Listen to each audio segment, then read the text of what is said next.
Hey, B3rd Men, Coach Field here, and we are back for a new year. Happy New Year. Merry Christmas. I hope you had a great opportunity to spend some time with friends and family. I pray that you kind of got into our Bethlehem series where we were extracting some things out of the story of Bethlehem right there towards the end of Advent. But either way, we are excited to be back so that we can continue our journey to becoming third.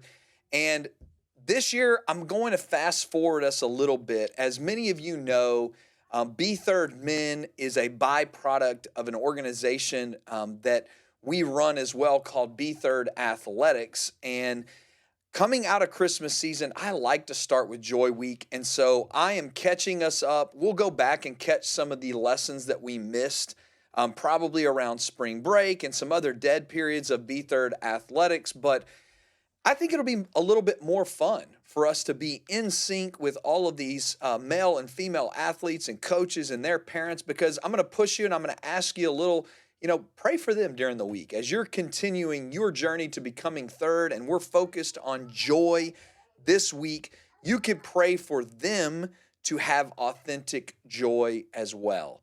And so, joy, what does it mean when you think about this idea of being a joyful person? Well, hopefully you had an opportunity, like I said, to spend some time with friends and family focused on the nativity of Jesus and what could be a more joyful igniter, considering the fact that as Christians, our true joy and our lasting joy is in Jesus. Joy and happiness are not the same thing. Happiness definitely comes and goes. And it's probably something that we need to not allow to mirror each other. I think a lot of times people want to use joy and happiness interchangeably. And I don't think that that's fair for us to do, because joy needs to be centered on Jesus, and we need to strive to be joyful at all times in our life. It doesn't matter what we're doing. It doesn't matter what we're going through. It doesn't matter the situation that we're walking into. We can control our attitude and our effort and our ability to be an energy giver. And so whatever environment we walk into, we could make it joyful.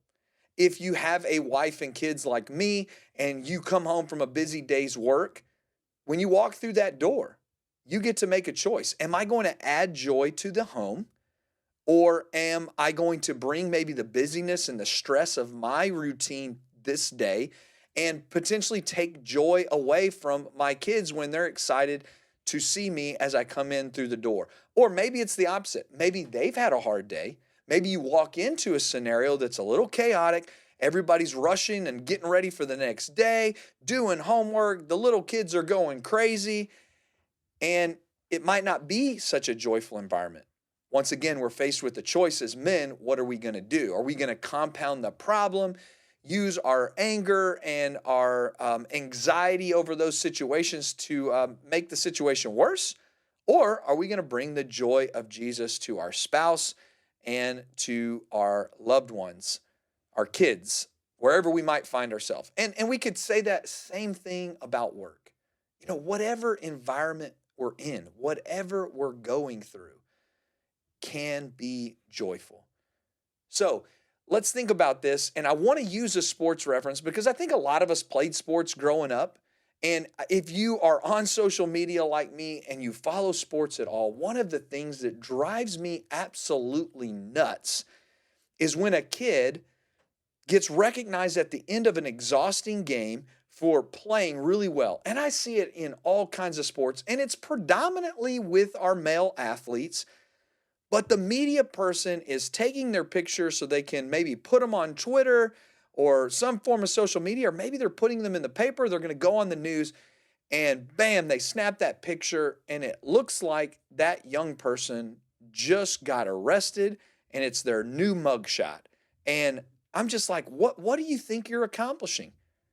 If you're trying to get recruited at the next level, nobody's judging your character and your toughness on a single picture on social media. And if I'm recruiting you to the college level, I'm looking at it going, does this kid like to play?